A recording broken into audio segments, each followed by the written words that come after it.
Então, propósito é algo, hoje, é uma das coisas mais faladas e as pessoas todas começam a falar, eu estou em busca do meu propósito. E o que é isso, efetivamente? Como a gente não vai conseguir construir um propósito aqui agora, porque o propósito, na realidade, não é uma criação, mas ele é um encontro, é uma busca, e uma busca quando a gente está preparado para ir nessa busca. E essa busca vem principalmente nessa questão hoje, que o Christian trouxe muito bem antes do almoço, na questão da felicidade. Quem aqui quer ser feliz?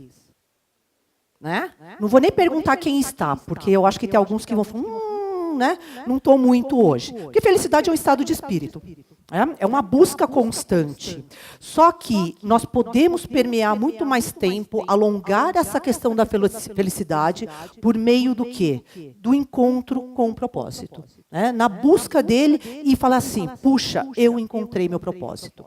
O propósito não é algo filosófico, ele não é algo religioso, como muita gente acha que tem que ir para um mosteiro budista, fazer encontros, retiros espirituais, falar assim, lá eu encontro o meu propósito. Como se o propósito encontrasse na prateleira do supermercado.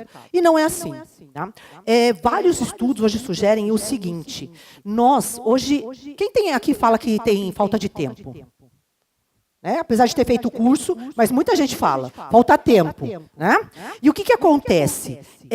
Qual vai ser o nosso mundo no futuro? Com essa tecnologia, eu não sou nem um pouco tão nerd quanto o Christian, gosto da parte tecnológica, japa, né? Tem que gostar um pouquinho dessa questão tecnológica, mas não sou tão conectada, tão entendida do assunto quanto o Christian. Mas o que acontece que a gente tem estudado na questão humana do futuro do trabalho, do futuro das pessoas?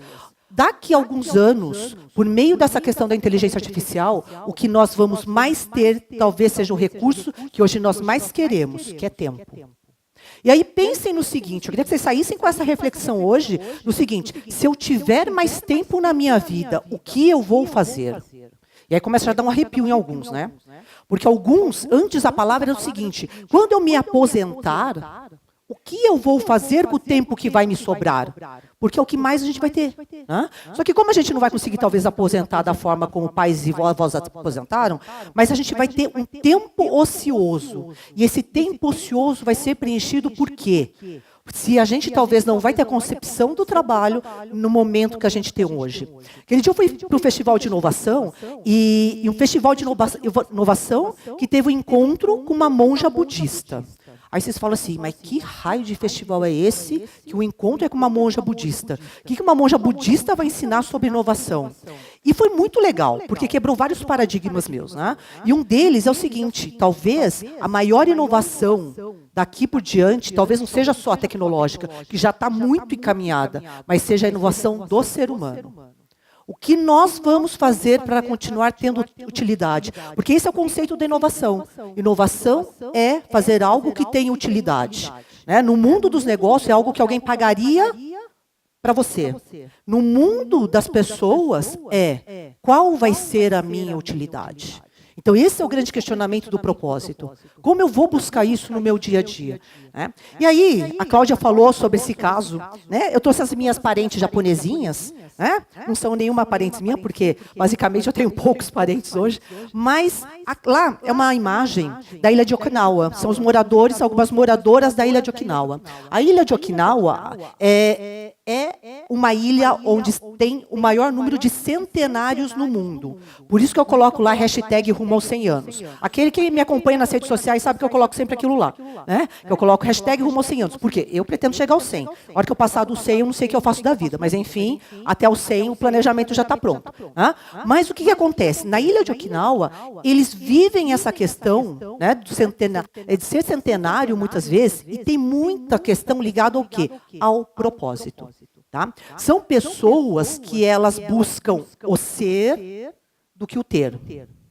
Muitas vezes não são pessoas que têm muitas coisas, mas elas buscam ser felizes, elas buscam sorrir, elas buscam viver em comunidade, elas vivem numa vida mais saudável, com uma alimentação muito melhor, fazendo atividade física. Né? E aí eu fui estudar essa questão do propósito e está muito conectado ao que elas fazem, ou ao que essa comunidade faz. E eu falei, caramba, né? Eu já tenho uma genética lá, um pé lá, meu avô viveu até os 90, Né? Eu falei assim, então eu estou com 46, dá para chegar lá tranquilamente. Né? Fazer efetivamente tudo que esse pessoal faz, buscando efetivamente essa questão do propósito. Tá? E aí, o que é o propósito? Lá, a gente tem essa palavra que representa o propósito, que é Ikigai. E o que é o Ikigai? É, traduzindo, vamos colocar assim, uma vida que vale a pena. Tá? A gente nasceu e a gente está vivendo até agora. O quanto nós fizemos já algo que realmente valesse a pena. O quanto a gente fez algo que a gente falou assim, puxa, eu me orgulho do que eu fiz. E isso, muita gente hoje tem se questionado. Hoje é um grande questionamento da vida moderna. E vai ser um questionamento daqui por diante. Essa vai ser a ponte de que a gente possa continuar sendo pessoas produtivas, pessoas felizes, pessoas realizadoras. No momento que a gente encontra efetivamente esse Ikigai, ou esse propósito. E muita gente, quando eu venho falar sobre propósito, as pessoas falam assim, Valéria, mas e aí, você tem propósito? Esse estudo do meu propósito foi um propósito mais um estudo pessoal. Eu venho fazendo, né, basicamente há 15 anos aí, quando eu estruturei o meu propósito pessoal. E eu falei assim, por que tem que escrever uma frase longa? Quem fez o curso de propósito comigo sabe que eu sempre questionei isso. Né? Por que eu tenho que fazer uma frase longa para representar o meu propósito? E eu falei assim, não preciso. Né? Ninguém manda em mim, eu faço do jeito que eu quero. E aí eu coloquei o seguinte, eu falei assim, eu fui fazer uma mini biografia. O que eu vivi, por que eu vivi, por que eu fiz determinadas escolhas. E eu verifiquei que o meu propósito era buscar transformações. Né? E por que eu achei nesse processo do buscar informações? Eu fiz algumas escolhas de carreira. Eu fui trabalhar em indústria. Primeiro eu fui trabalhar no Suzano Papel, depois fazer uma coisa mais gostosa, segundo as pessoas, que é cerveja. Então eu virei brameira, né? Amiga de Zeca Pagodinho lá. E por que eu optei em trabalhar numa indústria? Porque a indústria é transformadora. Eu adorava entrar na área de produção e olhar aquele material, né, matéria-prima, e depois ser transformado em outra coisa.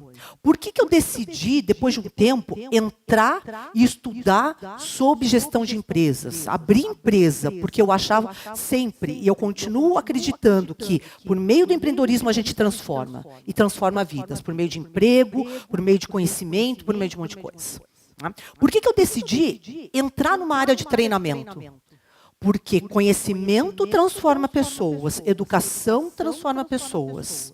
Por que eu decidi ter um hobby que eu me acho, me encontro e adoro fazer, que é cozinhar. Por isso que a minha forma é, às vezes, um pouquinho redonda. Né? Então, por quê? Porque, assim, a comida transforma. Né? Transforma, assim, em alegria. Eu adoro fazer um prato e, às vezes, ver as pessoas falando assim, nossa, que delícia, que gostoso. Então, dá alegria para as pessoas. Então, esse é o momento também de transformação. Por que eu decidi ser mãe?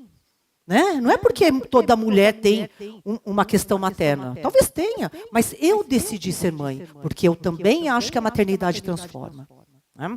E aí a gente começa a pensar nas coisas, né? E fala assim, poxa, então esse é o meu Ikigai, esse é o meu propósito. Né? Então, assim, dá para encontrar. Só que isso não dá para criar. Tem que ser uma busca contínua, uma busca no autoconhecimento. O que acontece? É isso aqui, ó. Talvez alguns já viram essa representação. Essa representação está sendo muito divulgada via Instagram, Facebook e tudo mais. E toda vez que eu vejo isso, eu fico dando uma olhada. O que as pessoas estão escrevendo sobre isso? Né? E muita gente escreve muita baboseira. Muita gente escreve coisas que elas nem entendem do que é isso aqui. Tá? E por que não entendem? Porque nem elas não têm o seu propósito.